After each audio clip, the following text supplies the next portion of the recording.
হয়ে যাবো, কারণ হলো একটা অনেক সুন্দর একটা জায়গা, হয়তো নিরাপত্তা সংকট কিন্তু। হ্যালো বন্ধুরা, আসসালামু আলাইকুম। কেমন আছেন আপনারা? যদিও রোজা রমজান চলতেছে, তারপরেও আমাদের অভিযান থেমে নাই।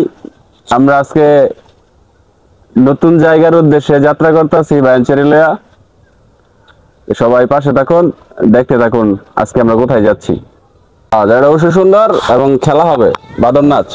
বরাবরের মতো আমরা আজকে আছি সেই পুলিশ কোটা, সবাই প্রস্তুতি নিচ্ছে। এখানে গাড়ি মূলত আজকে তিনটা, আজকে আমাদের আরো দুইটা মানে মেম্বার এর দিতে পারে, ওদের একটা পারিবারিক সমস্যার কারণে।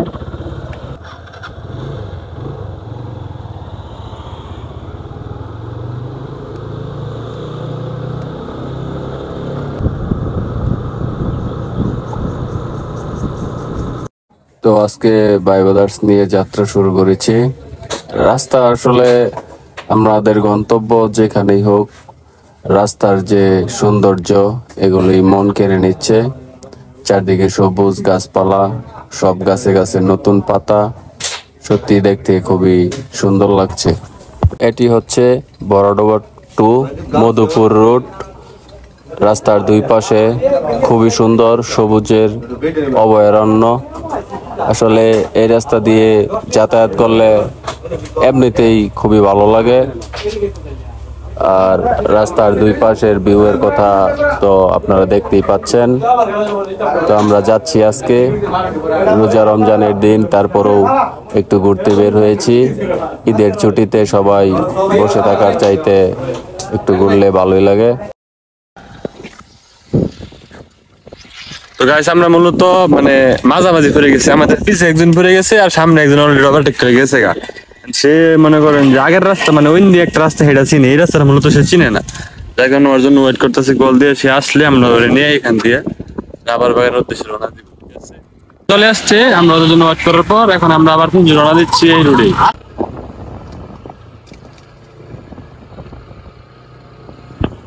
আমরা মূলত নির্জন গ্রামের ভিতর দিয়ে, সেই ভিউ একবারে অস্থির। যে দিকে তাকাবেন সেই দিকে আনন্দ সুখে গাছ কাটে আছে। এখানে অনেক গাছ আছিল, রাবার গাছ, ওগুলো সবগুলো কেটে ফেলা হয়েছে, যার কারণে আমরা যাচ্ছি। তারপরে আরো কিছু গাছ আছে। যেরকম ওয়েদার, রাস্তায় প্রচুর ধুলাবালু, তারপরেও শখের তোলা 80 টাকা।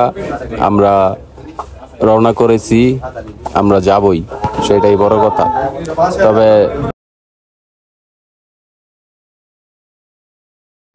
রায়হান ভাই, আপনার অনুভূতিটা কি ভাই? দোলা খাইতে খাইতে তো অনুভূতা হয়ে গেছে গা, তারপরে ভূতা হয়ে গেলে ভালো লাগতেছে। এই যে সবুজ পরিবেশ, উপরের দিকে ভাই চায়া দেখেন, সবুজ আর সবুজ। সবুজ যদি আপনি দেখেন তাহলে কিন্তু চোখে ভাই লুকটা আসলে অস্থির ভাই, অনেক সুন্দর। এখানে আসলে ভাই একটা পিকনিক করলে ভালোই লাগতো। আইসা এরা ডেক ডেস কিলো আর আইন্দা বাইরে খাইলে বিষয়টা খারাপ হয় না। আমরা পরিবার ট্যুর দিবারই পারি ভাই। হ্যাঁ চলে, খারাপ না। একটা ফ্যামিলি মানে সবারই বউ বাচ্চা সহ। রাকিব ভাই, আপনার অনুভূতি কি? আমার অনুভূতি ভাই অসাধারণ। এই নতুন গাছের মধ্যে মনে হইতেছে সবুজ পাতার মধ্যে নতুন করে আরো সবুজ রং করছে, নতুন পাতা তো। আর অসাধারণ একটা জায়গা, অসাধারণ। কেউ ভাই গার্লফ্রেন্ড আইন যে সাবধান, কারণ খাইবেন 100%। অনেকে আবার জায়গা নির্জন দেখে ভাববেন গার্লফ্রেন্ড আইলে আগে আমরাই কর দিব তা করে। তারা অবৈধ কাজ করার লেগে না আইবো কে লিগে? অনেকে মনে হইব জায়গা মনে হয় না, অনেক বাবু জায়গা নির্জন। Girlfriend not allow, girlfriend not allow, ঠিক আছে? গার্লফ্রেন্ড আইলেই খবর আছে। জায়গার ভিডিও অনেক সুন্দর। তাহলে মানে গাছগুলা কিন্তু দূর থেকে দেখতে খুবই সুন্দর লাগতেছে, কিন্তু সুন্দরের পরেও তারা যে কতটা ক্ষত বিক্ষত এটা কাছ থেকে না দেখলে আসলে বুঝতে পারবেন না কেউ।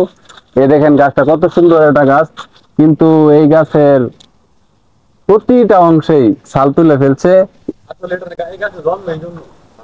এই যে রাবার পাওয়ার লেগে, আর এটা আসলে তার কাজই হলো রাবার দেওয়া, এর লেগে এইভাবে তুলতে হয়। এটা কি অভিশপ্তই নাকি বুঝতে পারতেছি না।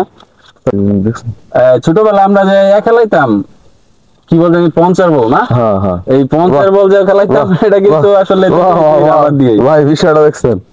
তো এখন যাব আমরা বান্দরের কাছে। তার মতো রাবার কোম্পানিতে যাওয়ার নাকি রাবার জেনে প্রস্তুত করে ফ্যাক্টরি কোম্পানি প্রসেসিং করে তারা আর কি পরে বাজারজাত করে। আচ্ছা আচ্ছা আচ্ছা এনে আর কি রাবার বাগানে এসে একটা জিনিস নজরে আসলো, যেটা হলো গাছগুলা যখন লাগাইছে তারা খুবই পরিকল্পনা করে লাগাইছে। এটার কারণ হলো এই যে এইভাবে আপনি কোনাকুনি তাকাইবেন, একদম সোজা গলি শেষ গাছটা পর্যন্ত দেখা যাইতেছে। আবার এইভাবে তাকাইবেন এই দিক দাও একদম 1 কিলোমিটার দূর পর্যন্ত দেখা যাইতেছে। এই কর্নারিং এ তাকাইবেন, মানে যে দিকেই তাকান আপনি মনে হইব এইদিকেই সোজা রাস্তা। আবার এইদিকে দেখবেন একদম ওই কর্নার পর্যন্ত দেখা যাইতেছে। তাই আসলে সুপরিকল্পিত ভাবে লাগানো হয়েছে গাছ।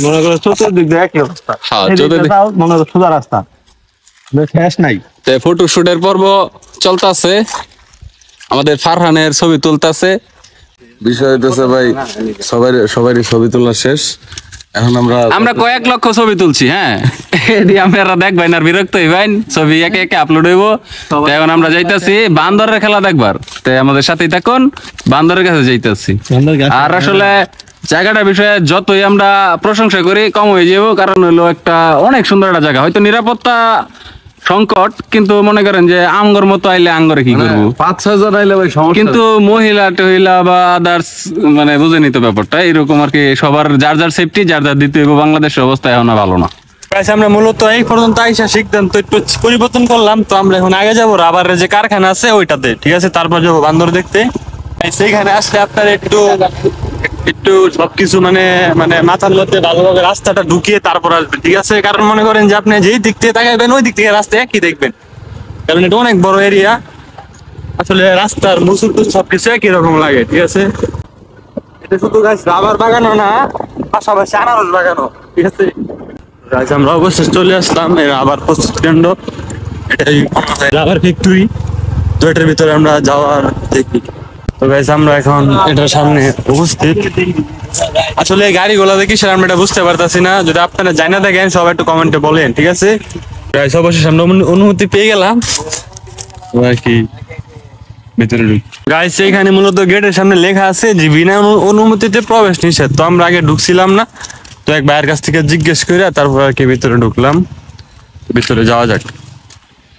মূলত ফ্যাক্টরির ভিতরে কিন্তু জায়গাটা খুব সুন্দর, একটা রিসোর্টের মতো লাগতেছে। আসলে খুবই সুন্দরতম একটি জায়গা।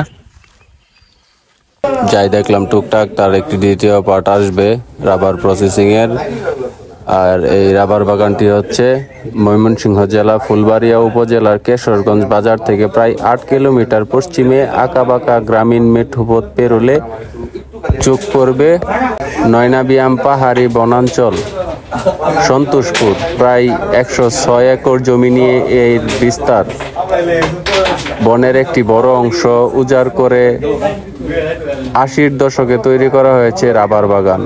বাগানের ভেতরে আছে বিরল প্রজাতির বানরের বসবাস, যা দেখতে প্রতিনিয়ত দর্শনার্থী ভিড় করে।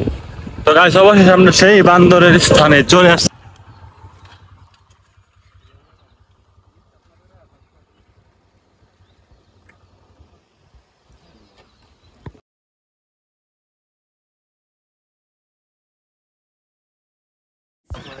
আস্তে টাকা যায় রূপে ব্যাপারটা হইছে হ্যাঁ, হঠাৎ করে আজারের কান্দের মধ্যে বান্দরা এটা উঠছে না, বান্দররা বিস্কুট দিয়ে আমার লাগছে না, বান্দররা বিস্কুট দিয়ে দিছি।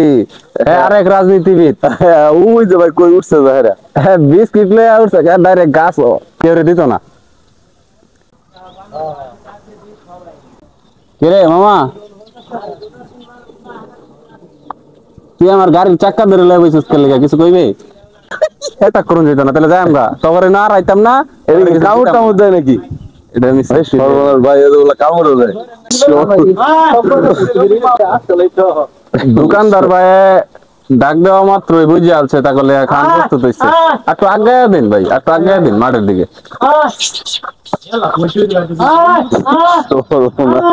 কি অবস্থা!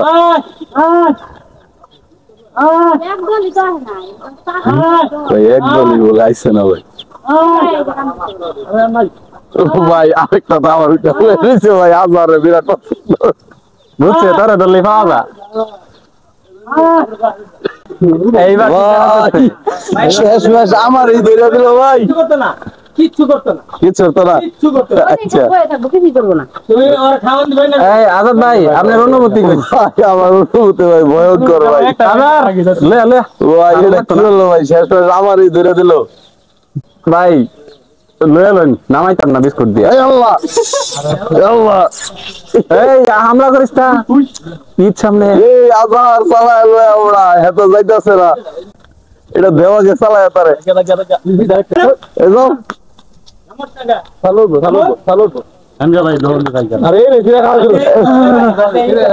হ্যাঁ ভাই এত যাইতাছে না দিলাম তো যাইতাছে না তো কাগর পেট ভরাইবার গেলে টাকা লাগবে 1000 এটা সম্ভব না ওকে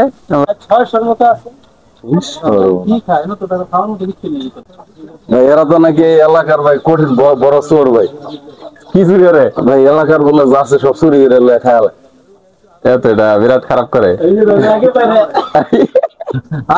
ঠিক আছে হ্যাঁ আজার এটা হচ্ছে বিস্কুট ডরো দেন দুধ খায় না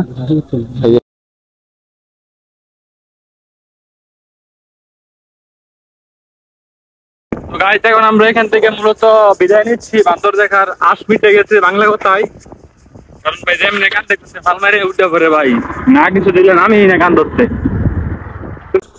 তে মূলত আমরা যে বান্দর দেখবার আইছিলাম বান্দর দেওয়া শেষ বান্দর দিয়ে অনেকেরই আশ মিটে গেছে আপনারা অবশ্যই দেখছেন যে আজার কান্দ পরপর দুইবার অ্যাটাক করছে রাকিবের কান্দ উঠছে গা আজাদ ভাইয়ের কান্দ উঠছে গা কোনো মাপ নাই মানে কান্দ উঠে বললে বিস্কিট বা আদার্স কোনো কিছু দিয়েই নামাইতে হইব এছাড়া কোনো অপশন নাই আর রিক্স হলো মোবাইল টোবাইল খাওয়া দাওয়াইলে লয়ে যেতে রেগা এটা লয়ে গাছ উঠলে পরে আপনি এই বান্দর দৌড়ে মোবাইল আনতে থাকেন না এই ডরে আমরা মোটামুটি স্থান ত্যাগ করে আছি আসলে সত্যি জায়গাটা খুবই অসাধারণ চারদিকে এগুলো আসলে রাবার গাছ না এগুলো গজার গাছ অনেক গজার গাছ আছে এই যে থুকাই থুকাই পাতাগুলো মনে হয় বিক্রি করে ওই একটা গাড়ি দেখলাম এই পাতা নেওয়ার জন্য স্পেশাল গাড়ি তো এখন আমরা যাব হচ্ছে ইয়ার দিকে গারোপাড়া নাকি কর ওই এদিকে যারা আছে গারো বাসিন্দা এই গারোপাড়া যেগুলোরে বলে ওইদিকে আমরা যাওয়ার চেষ্টা করাম দেখে এরা কি সুন্দর দেখা যায় তো দেখতে থাকুন আমরা এখন যাবো গারোপাড়ার দিকে ভাই নতুন গেঞ্জিটা কিনছি ভাই ঈদ উপলক্ষে ভাই গেঞ্জি আমার এই দিন এই জিতে কিনা ভাই ঈদে গেলাম না একেবারে ভাই ধ্বংস করে দিছে ভাই সুন্দর তো বান্দরি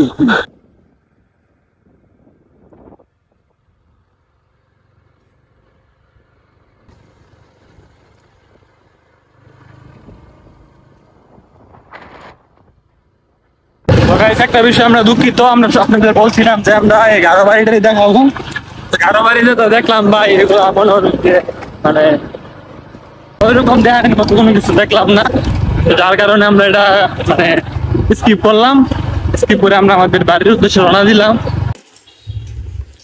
এই হচ্ছে ঐতিহ্যবাহী সাগরদিঘি এটি ঘাটাইল উপজেলার টাঙ্গাইল জেলা ঘাটাইল উপজেলার সাগরদিঘি একটা থানা পর্যায়ের একটা এলাকা তারা দীর্ঘদিন যাবৎ উপজেলা কিংবা একটা সংসদীয় আসনের জন্য আন্দোলন করতেছে আর এই যে দেখতে পাচ্ছেন দূরে একটা বিল্ডিংটা এটা হচ্ছে সাগরদিঘি থানা এগুলো জান ভাই স্বর্ণ খুঁজতেছে নাকি ছোটবেলা দেখতাম কিছু আর গেলে চাচা এখানে কি খুঁজতেছে মাছ মারতেছে নাকি কিছু খুঁজতেছে স্বর্ণ আসলে এখানে স্বর্ণ পাওয়া যায় নাকি হ্যাঁ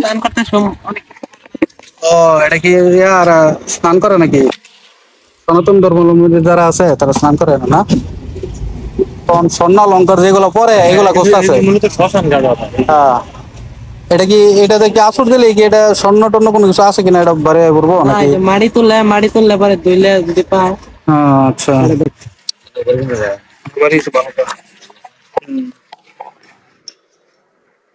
এই যে এই লোকটা মাছ মারা